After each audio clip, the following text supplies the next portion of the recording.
Hi guys, I want to react to something. Oh, that last video was weird. I shared my strangest sales day. That was a little personal, but also kind of fun. I don't really care if very many people watch it. It's just one of those stories that you kind of have to share. So we're gonna react to my favorite actual full gaming channel.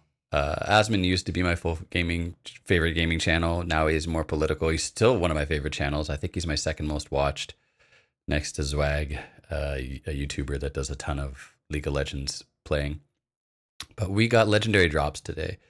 And I've already reacted to one of his videos, but I did it on stream at Kick, and it turned into a long 1 hour conversation. And I didn't like how difficult it was to take a video from Kick and add it to YouTube. Twitch does it really quick and easy, so I just decided not to just leave it there.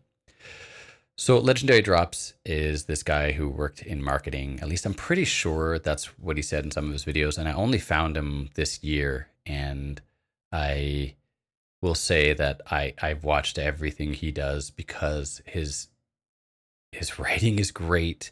His repartee is amazing. His insights seem very spot on. I haven't had him say anything at all that I just couldn't agree with, or at least think about in some capacity.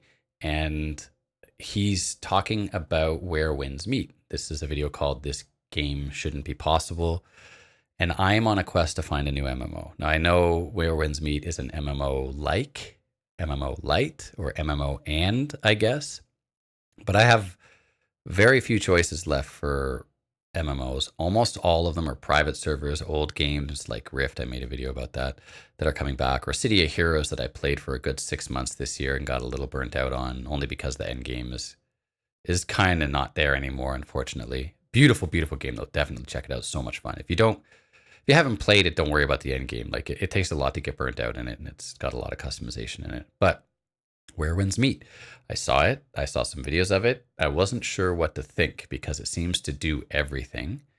And I want to see what his take is on it, because I'd really like to know if it's worth sinking some time into it, because I'm a new dad. And yeah, I just stopped working recently. I was working a lot, and I'm not for probably the next few months. And I thought, well, this could be some time to sink into YouTube, hey, but also into an MMO. My old channel has my video game playing on it, Qui-Gon Jinn. Qui-Gon John is just going to be everything else. So let's see what he has to say, and see if I'm convinced to at least give it a shot. I probably am going to give it a shot. I just want to see his takes on it to see if I'm going to be excited or not. All right, buddy. Okay, Spirit Box. He's always wearing a Spirit Box shirt. Where do I even start with this one? Where wins meet? I feel like this game just came out of nowhere. It just shot up straight to the top of some of the most played games on Steam. Over 200,000 concurrent players in its first week, still holding strong. And it's just this amalgamation of so many different games. When did it come out? That's the thing too, is a lot of RPGs and action RPGs and MMOs, they come out and they die off very, very fast. I think Lost Ark was the last one that I played that stayed strong for a while, but then the Korean predatory practices and their grind kind of killed it for you. We'll talk about, I just want to see when it came out. Where Winds Meet, your release date. November 14th. So we're looking at about a month ago. So not that long.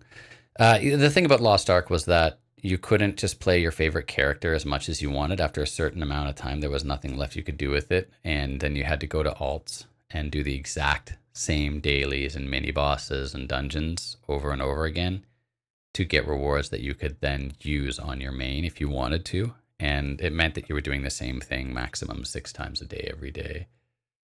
And that's not fun. I just wanted to play my main character. Also, PvP was fun. The action combat was really good, but not balanced, kind of buggy, not populated, and without purpose. So it died off for me pretty quick, unfortunately, because I absolutely loved the classes and the combat. Anyway, where winds meet. Games and genres. It's single player, yet an MMO. Both of those things are optional. It's an ARPG. It's got some Elden Ring, some Sekiro, some Assassin's Creed, and so So it's got really good stealth then. I find stealth really hard to do in most MMOs. It's either really shitty or really broken. I'm not a big fan of the Dark Souls type stuff. So I don't know, like the really slow, purposeful combat that you have to aim. I'm more of a Devil May Cry combat kind of person. Lots of combos and quick twitchy moves. But we'll see. We'll see how this goes. I'm also not huge on Wuxia.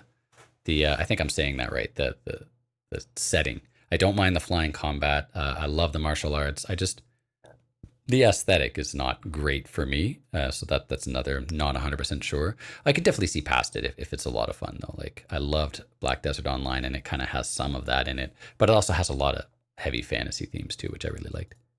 Much content. And normally, when you have a game that goes this wide, it doesn't really work out for him. But in this case, it actually did.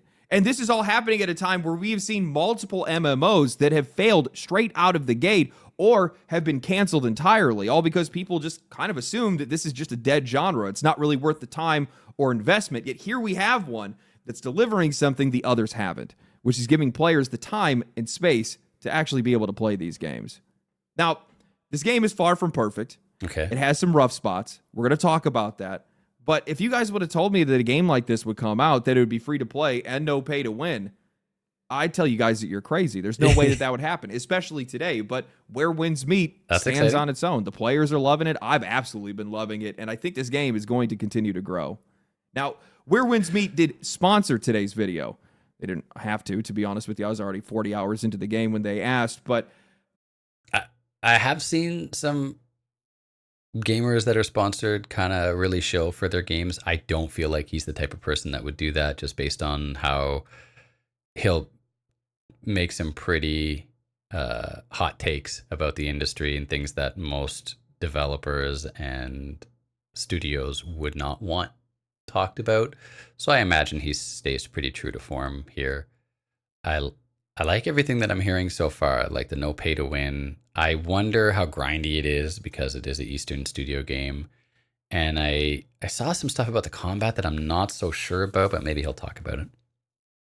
They just want to know what my opinion on the game is. They want to hear my feedback, hear about my experience, and have me share my thoughts with you guys. So that's what I'm going to do. Where Winds Meet is a game that I kept hearing more and more about after Black Myth Wukong blew up. Once that game cracked the ceiling, everybody started looking to the east to see what was coming next. But I also heard it's really well optimized. Do I have everything turned up all the way here? I have 1080. I think I can. Unfortunately, one thing about my videos, you see the black bar on the top and bottom and my camera up to the top. I'll try to fix it later, but right now I have one monitor only, and it's a 49-inch ultra-wide curved Samsung OLED. And trying to get that to output at 1080 without squishing everything was really, really difficult. So this is what we got for now. the more I heard about this one, the more confused I got about it, because I genuinely had no idea what kind of game it was actually supposed to be. Every preview that I watched made it look like it was a straight up single player experience. You got one-on-one. That the little thing that popped up where you have to put two keys. I see that he's able to play with a controller too, which I think is fine, especially if you're playing it like very single player. Like, I'm a WASD kind of guy, which is weird because I'm a lefty. I have the Razer Naga in my left hand, and I use all the extra buttons on my thumb. It's a left-handed Razer Naga, the only left-handed MMO mouse I've ever been able to find. If you know of another, tell me. I've had to buy 3 of them over the years. And then I have a Hall Effect gaming keyboard, but I push it off to the right and I WASD with this hand. So like 2/3 of the keyboard is way off there and I don't use it. So when I'm playing MMOs, I'm like game, type over here. And so I typo like a maniac. And even then I still would prefer that over using my Xbox controller. I'll do it. It just somehow it just doesn't feel like a computer game if I'm not WASDing. And I don't know. I guess I got used to it. Like, I don't know when I'm looking at an Xbox controller, I don't know the buttons off heart. That's how little I use it. I use it for like Hades and some roguelikes and some beat 'em ups and fighter games. Boss fights that feel like they're ripped straight out of Sekiro or Elden Ring, and then you've got this open world that is stacked with side activities like it's Assassin's Creed, and at the same time, people are also calling it an MMO or an MMO light. And yeah, somehow It is actually all of those things at once. It's basically whatever kind of game that you want it to be. And that really works for me. And apparently, it's worked for a lot of other people as well. Where Winds Meet launched to 160,000 concurrent players on So Steam good. and then spiked to almost 200,000 concurrent players 250. in a matter of days. And I'll be honest with you guys, I did not see that coming. Everything recently has suggested that the MMO space is collapsing right now. New World just had all of its support cut. Amazon All that canceled their Lord of the happened. Rings New MMO. World, Lord of Ghost the Crawlers Rings. MMO was canceled and the entire studio was shut down. It's been a bloodbath. And a lot of people have been convincing themselves that there just isn't an audience left for a game like it. I'm 47. I bought a brand new computer this year. I wait like 7-8 years in between computers. And the thing I was most excited for was a next gen MMO. I knew I had to hold my breath, but I realized I'd been waiting 7-8 years. It can't be that much longer. Still nothing. I ended up going back to City of Heroes private server. I'm debating Dungeons and Dragons Online, old ass game. I tried the Warhammer, Age of Warhammer? Age of Reckoning, thank you. Why did I thank you? I thought nobody helped me. That private server, it's European and I'm Canadian, so the times just didn't work out well. And but a game that I also liked. I hoped for a WildStar private server. There's no such thing. And I sunk a lot of time into Lost Ark years ago, a couple years ago, and before that BDO. But both of them had Eastern problems that I just didn't want to contend with. I'm really worried that this game will have it, but it doesn't sound like it. Combat looks nice. I want to hear more about stealth. I'd love to hear a little bit about PvP, atmosphere, story, because it's apparently a game you can play single player. But is it going to feel sluggish and easy? Like MMO combat is just a grind, typically. There's no challenge to the fights. this. But I think Where Winds Meet just doesn't proved look the everybody case, has though. been Like, these looking at fights the look wrong good. part of the formula. I think the biggest part of that formula is their monetization. Eastern MMOs have been dragging around some of the worst monetization in the entire industry. Pay for power, pay for progress, pay for basically anything that isn't nailed down to the floor. And that stuff has made this genre unplayable for a lot of people. These games already demand a huge time commitment. When you add a pay barrier on top of that, one that effectively creates an income gap in your player base, you're setting yourself up to drive people away. Where Winds Meet doesn't do that. It monetizes through cosmetics. There's no pay for power at all. Normally, in a game like this, it primarily monetizes through cosmetics. But, I mean, that just means maybe it'll play really well. If it plays well, we don't need better than this. Like, I'm willing to play City of Heroes, which is old and janky and tab targeting and not beautiful. Excuse me. Losing our voice here. That means that everything good is locked behind a paywall, but that's actually not really the case here. And as a transmog junkie myself, I like to have my characters looking good, all right? I have been unlocking tons of outfits just by doing quests and exploring. Sure, there are some great paid-looking cosmetics, a couple that I've already purchased myself, but I think that the ones you earn in-game really aren't all that far off. Now, to be fair, the game's Battle Pass does offer some pay-for-convenience items, materials, consumables, the usual stuff, but it's all supplementary. These are the same things, the same items that you're going to collect just by naturally playing the game. I've never once felt like I needed to actually have the ones that you could get through the Battle Pass, and the developers have gone on record saying that they are sticking to a strict no-pay-to-win principle, no paid items affecting gameplay balance, no stat advantages hiding behind a purchase. They have committed to making all future content and DLC free. There seems to be a lot of 1v1 boss fights, which is very appealing. If it's challenging. If it's boring, then it just turns into that grind like in Lost Ark. Stay out of the red, grind it every day, get your small reward. To all players. So while the Battle Pass does exist, it doesn't really create any type of gap between paying and non-paying players. You're not going to feel left behind just because you're not spending money. And when you do earn a rare cosmetic or unlock something through exploration, it still feels genuinely rewarding. This is something that a lot of games need to be taking notes on right now. Now, as you guys might know, I am always relatively leery when it comes to live service games and MMOs especially. I'm like oil and water when it comes to these games. I just don't have the time, and there's just something about a game demanding daily. I can understand that. I'm older, I'm a dad. MMOs are still my favorite genre, but I haven't had the time for one in the way they're designed currently in a very long time. I know I will never step into World of Warcraft again. Like, if it's around when my kid becomes a teenager, maybe. But I can't stand expansions restarting your character over again. The last one I played was Shadowlands, and I was a PvP junkie, so I got. I'm not great. It was pretty easy to get to 2300 though, and I got there on like 4 or 5 characters, and I played one character in PvE in the larger raids and purple parsed. It's so weird to say that. For WoW players, you'll know what that is. For the first time ever, and felt very proud of myself. But like after I got it done once, and did the dungeon a couple times, I realized this. Now that I've done this, I don't think I ever need to do it again. Attention that just rubs me the wrong way. Either I can't keep up or I can't keep myself invested. This hasn't stopped me from trying. I love MMOs. I've sunk thousands of hours into World of Warcraft and Final Fantasy XIV, but those worlds don't pause when I walk away. Yeah. This one does. I've been playing Where Winds Meet completely single player, and honestly, it feels like I'm playing a single player game. That's you can what I wanna swap hear. freely between solo and turn the multiplayer graphics modes up? whenever you want. You can see other players, You can interact, switch? join Okay. guilds, jump into PvP. Can you turn the graphics up a little higher than this if you have a badass machine? I feel like no, because I want to think that Legendary Drops has a has a really good PC, so this is probably the best it looks. It's not the end all be all, but it would be nice. The fact that you can play it solo sounds really neat. Fight bosses, all that stuff, but you can also just pretend like nobody else even exists. I'm about 40 hours into the game right now, and I'll be real with you, it feels like I'm just playing a wuxia Elden Ring. I can tap soul signs on the ground that will give me goofy screenshots and hints from other players. I can summon people for co-op fights while cool. still technically being in single player. I never feel that I never played any of those games where you have that Souls-like stuff.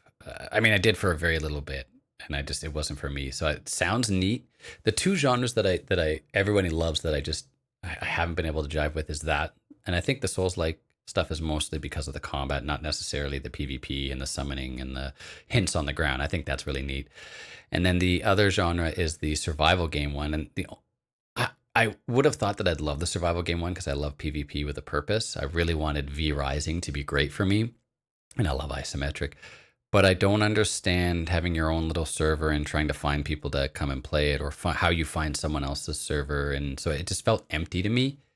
And I guess I was doing it wrong. There's something that's not clicking with survival games for me, which is unfortunate because it seems right up my alley. I loved hardcore PvP with full loot from Shadowbane back in the day. That's my favorite of all time. Favorite MMO experience, period. typical MMO pressure, that rush to stay caught up on everything. I can engage whenever I want, enjoy the story, challenging bosses, explore at my own pace, and the game just lets me do all that. And man, speaking of exploration, I swear, whenever they were planning this thing, That's what I somebody wanna must have hear. just sat down and said, what should we add to this? And they all just said yes. This world is Yes. genuinely stunning. Everywhere you look, there is something new Is to it pull your atmospheric, attention though? away, and almost everything is explorable in the game. That's what I want to hear. I like story being told by just looking around without it being hammered down your throat with text that you just spacebar through. You just point your camera and just walk in that direction, and it's not all empty space. Every single corner of this map is stuffed with content. There's fishing mini games, music mini games, board games, puzzle games, drinking contests, world bosses. You can even steal horses and pick fights with NPCs like it's GTA, rack up a wanted level, and then end up in jail if you get caught. The map is just covered That's pretty cool that you can interact with the NPCs that much. That would make the game feel very fleshed out. I like that. with side quests, and half of the time those side quests have their own side quests. Even random NPCs have their own little chat AI where you can ask them more about the area, build a friendship. Wait. That's a new thing I've never seen before. So he's actually Chat typing what he AI wants. where you can ask Are them you obsessed with honey pear more balls? about the area. Do you know of any treasure nearby? Scratching his head, looking a bit puzzled. Treasure, young master, I haven't heard of any nearby. So wait, you can have like almost like a real conversation with NP.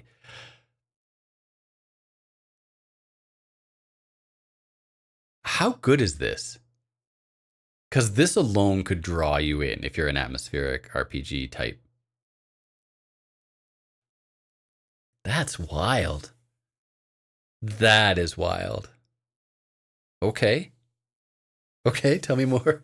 Build a friendship with them, get items, and pick up some more local lore.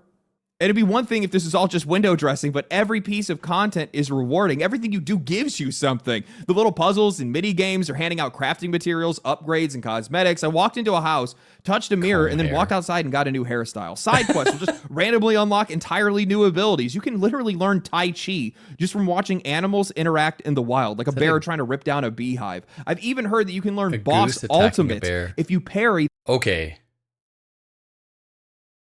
If you've ever been anywhere in Canada, or ever, if you've messed with the Canada geese, I think we also call it the evil. It's like a snake term for them. Demon snake. They're like the one animal in Canada you'll cross the street for. Not a moose, not a bear. Well, I mean, yeah, a bear, but like they're so aggressive. Their special attacks enough times.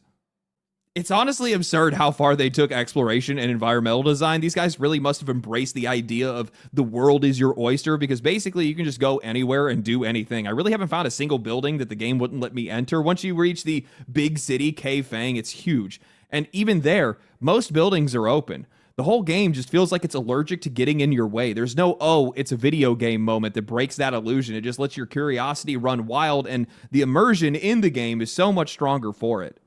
I really think traversal is what makes this all stick. Now, I do have some complaints here. I think you can get snagged on objects way more than you probably should, especially while crouching. I ran into this nonstop during the stealth mission I had to do to unlock the dual blades. But outside of those moments, the movement is wild. You can run across water, sprint up walls, climb trees, triple jump, and you get a mount right from the start, which makes things even easier. And then there has to be one of the coolest traversal skills that I have ever seen, the lightness skill. It lets you launch yourself up into the air while doing these full wuxia kung fu moves, kicking, spinning, tossing your weapon ahead of you as you glide across huge distances. Is there open world PvP? Because if you could PvP during this wuxia movement, that would be kind of insane.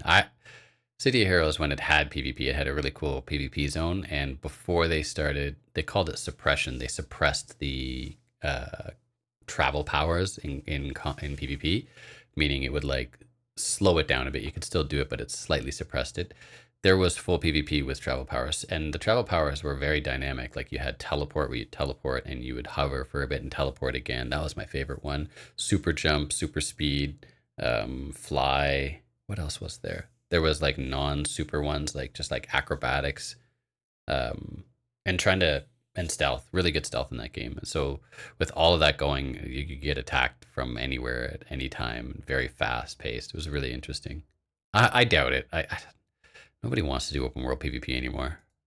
It just looks so cool. And maybe I'm just easy to impress.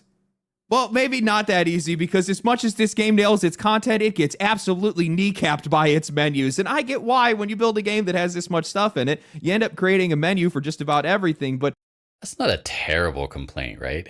I mean, I don't know. I get lost in that kind of shit too in a lot of Eastern games. I got lost in Lost Ark. I get lost in the different types of currencies. This currency transfers into that currency. This currency is only useful for this, and that's what Lost Ark felt like. So I'm familiar. This is definitely something that they have to tighten up. I get lost way too often. There are so many skill pages. Wait. I saw something. Tai Chi right there.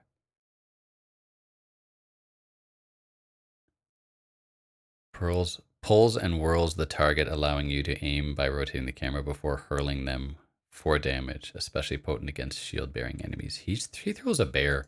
Way too often. There are so many skill pages and progression systems that I forget half of them even exist. I was playing the other night and realized that the oddities traders actually have their own passive skill trees. You can turn in items for base stat upgrades. On top of that, you have martial arts to level, inner ways, mystic skills, talent points, gear upgrades, ability upgrades, movement upgrades, and then that's all before you... Now, that's a lot of upgrading. Is it... How would I explain this? A lot of these games have these upgrades, but like you're all going to follow that same path. It's going to be like, I felt this way in a lot of Easter games where you're just going to, yeah, you're looking for upgrades. It's going to change your character, but everyone's going to have the same path. Do you have multiple paths? Can you really customize your abilities and what they do? You even touch the battle pass and events and chrono exploration, achievements, matchmaking menus. The list just keeps going on. And look, I love that this game has so much to do, but the menus are such a mess that you're going to forget about rewards and progression systems altogether. There has to Oh, be a way for them yeah. to centralize and consolidate some of this stuff. I'm sure it's going to get cleaner once you Talk get to out the of the new player devs. They're working on fixes for this right now. That's good. experience, but right now it is the weakest part of this game, frustrating enough that it feels like its own boss fight. Which brings me to the actual boss fights in this game. So I picked Legend difficulty because, of course, come on, it's actually in my name. And honestly, I just really didn't expect to take the game all that seriously. But this game has handed me my ass more than once. There is a nasty difficulty spike when you go to fight Kihei. Honestly, it's kind of rude. I was stuck there for like an hour. But overall, Oh, this wow. game does a surprisingly good job of balancing these fights, especially with how flexible their combat system is. You can swap between two weapons on the fly: short sword, long sword, fan, umbrella, twin blade, spear, and more, and they all have their own unique form and function. Fans and umbrellas are long range and they give you heals and buffs. The spear draws aggro and basically turns you into a tank. Twin blades are straight up just for burst damage. There is a ton of flexibility here, and it really lets you lean into whatever playstyle you want. And I That realize sounds that that's very, kind of just the core. very promising with the playstyle. Multiple weapons. I hope you can customize them. Not just what they look like. For me, customize means like your abilities and their outcome, their debuffs, their buffs, their damage. Probably not. Leg drops. I like his character name. That makes me think of like wrestling. Core experience of this game. Play it however you want. I've got friends that are playing the game and treating it like it's a full MMO. I got others that are just treating it like it's a co-op RPG. And then there are some people like me that are playing the game entirely solo whenever they have the time. That kind of flexibility is something that I've been saying for years is the future of live service games, something that can adapt to whoever picks up that game. And this game pulls it off in a way that honestly, I didn't even think was possible. It's not a perfect game by any means. Beyond the menus and the occasional terrain issues, there's also some translation issues that make certain puzzles way harder than they actually should be. There's a bug where sometimes your character voice will get swapped with another one or just be muted entirely. But for a game that is this big, with so many systems that are stacked on top of each other, I'm honestly impressed that it even holds together. And honestly, that's the harshest criticism that I could throw at it. I really like this game. You know, it's been almost a year now since I played Kingdom Come Deliverance 2, and I've been hankering to sink my teeth into another open world game, and I didn't even have to pay for this. That's crazy to me. And I was very skeptical on this game. I wasn't sure if I was going to like it. I didn't even take the sponsorship until I was sure that I liked it, because I've just been so sketched out on MMOs lately that most of them just haven't really been delivering what I've been looking for. And this game just hits that happy. I'm hoping the entry point's not too high. What I mean by that is where it doesn't feel, you feel overwhelmed by all the Eastern stuff and all the menus right away, and you have to get used to the control scheme and don't know if your character's fun yet right away. And what's the early game like? I find that happens a lot in Eastern games. Balance between all these different types of games that I enjoy or things from games that I enjoy, and also giving me the opportunity to play this game alone. And that's not to say that the group content in the game is no good. It's actually great. I've played tons of group content. I've done boss fights and dungeons. I've healed other players. I've gone to some of these like social events and things like that. And there's just so many cool ways for you to be able to interact either directly or indirectly with other players. I really like the healing mini game, playing like a card game to heal other people's wounds. I've also gone and checked out people's guild bases. I checked out Asmongold's guild base, which is just like, it's so massive. I must have found this guy through Asmon. I must have. I don't know how. It would not have come naturally. So don't watch a lot of like people talking about the gaming industry. These places are absolutely huge. And the game also has player housing, I'm pretty sure, as well. It's just crazy. There's just so many things in this game. Literally. And I've only scratched the surface of it. I think I'm level 40 right now. I'm just running around picking up random stuff in the second zone, fighting bosses here and there, mostly just doing world exploration. This has become my perfect turn my brain off and just play. I just run around exploring areas or doing side quests. So you don't end up feeling lost or like you're in the wrong area. Yeah. Picking up these different items and collectibles and stuff like that whenever I want to, just point my camera in one direction. And this game is stacked with so much content that you barely even need to use the map, because you're likely just to find something to do right at your feet. I love that. I think it's really cool. Anyway, I wanted to keep this one short, next to impossible for me, I know. But I hope you guys enjoyed the video. If you guys 15 did minutes. enjoy the video, make sure you guys check out Where Winds Meet. The game is available on Steam, Epic Game Store, PlayStation 5, and mobile, crazy enough. There'll be a link in the description down below, and check it out. Thank you guys for watching. Stay cool, stay righteous, stay safe. Streams. I will catch you guys in the next one, and Where Winds Meet. Thank you for sponsoring today's video. I would love to be able to sit there. What the hell? I would love to be able to sit for that long, but with a new baby, it's just hard. Yeah, I think I'm pretty sold, guys. What is with these guys? Well, I want to know what's going on. So I think I'll give it a shot. I don't know how fast I'll dive into it and how much it'll suck me in, but I think I'll give it a shot before I try any of these old servers. There's nothing wrong with these old games that people are nostalgic for. It's just that, you buy a new PC, you want to play something a little newer. And I'm not really loving tab targeting and turn-based combat as much as I used to when I was younger. I would like some action combat. So that was a really good review. Besides the menus, and so, I'm worried about the translation making the story feel like a little icky, but it doesn't sound like that was a huge deal for him. Okay, I just want to know there's still a few seconds left. I just want to know what's going on here. Family. Activision fine. Sorry. Family. I don't think I get it. What was that? Those bald guys with sunglasses saying family. All right, guys, thanks for sticking around. This video is a little longer than I expected as well. We'll pop it up there and we'll go. But I think we're gonna spend some time in Where Winds Meet. It's free to play. I got nothing to lose. Very cool. It's been a while since I've been excited for any type of MMO that's new. Wicked.